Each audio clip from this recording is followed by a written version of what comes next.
Everyone, I have some really exciting news. Finally, this coming Sunday, that's right, November the 1st, mark your calendars.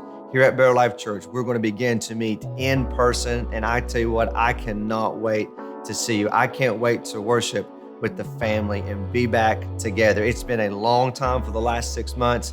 Just meeting online, but I'm so thankful that we have our online ministry. We're going to continue online ministry, but I can't wait to see you in person. Now, it's going to look a little bit different when you show up here. We're going to ask everyone who attends, everyone who comes, is to wear a mask. You're already used to it, but right now you've heard of the mask.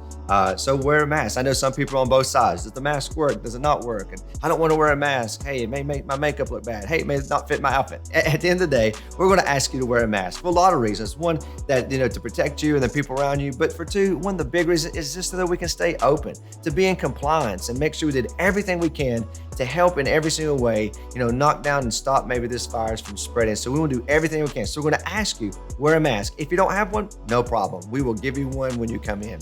We've also have taken chairs out of the auditorium so we can practice social distancing. We have less chairs so we can spread out. And in between services at both of our campuses, we'll be doing a routine cleaning, spraying everything down, doing our very best to keep it nice and clean for you and your family. Also, we have hand sanitizer stations everywhere. We had those anyway, but they're going to be visible for you, to put on your hands. We probably won't be hugging, probably won't be high-fiving, but you can air fist bump, you know what I'm saying? So I ain't seen you in a long time. We're so glad, obviously, that you're here.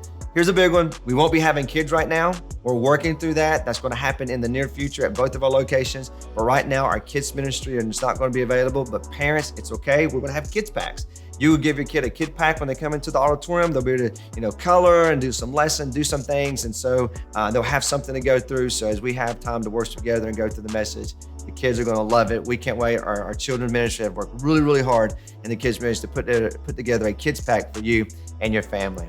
Also, we want to say, if you're at high risk, I have a lot of friends that are high risk. I have family members at high risk, or maybe you're elderly. We're going to ask you at this time, man, it may not be best for you to come.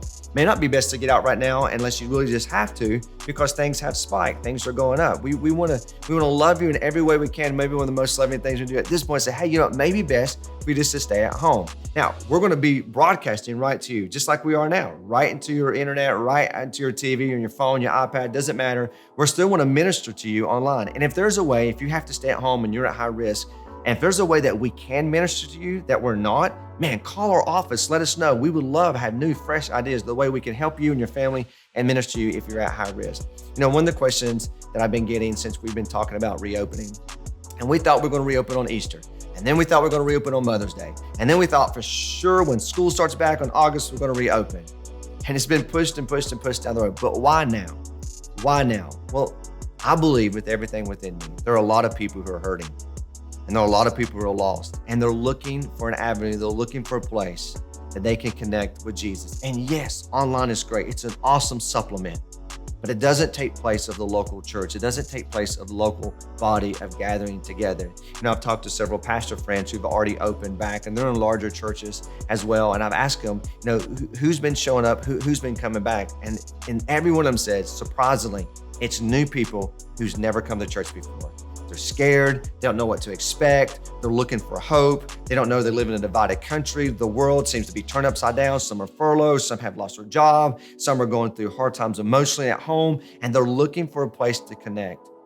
And I will share this story. One of my pastor friends, as I was praying through, is now the time for us to reopen. One of my pastor friends sent me a text. Right after I was just praying through all this stuff, he said, I just want to let you know, we saw 188 people give their life to Jesus today. And it was at that very moment, this was back in September, the very moment when he sent that to me, I said, you know what, Lord, would you begin to provide a way and make a pathway for us to begin to meet in person? And folks, why? It's because there are a lot of people hurting, and there are a lot of people lost, and a lot of people broken, and they're looking for hope. And we have the answer. His name is Jesus. And as our mission has always been, we want to help people follow Jesus so they can experience an abundant life, a full life, a better life than they've ever dreamed of. So I can't wait to see you this Sunday in person if you come, and if you're not, and you're going to be online, I can't wait to speak to you through the camera, right into your living room, on the treadmill where you're going to be. Either way it goes, God's word's going to go out and speak into your life. And I cannot wait for this Sunday.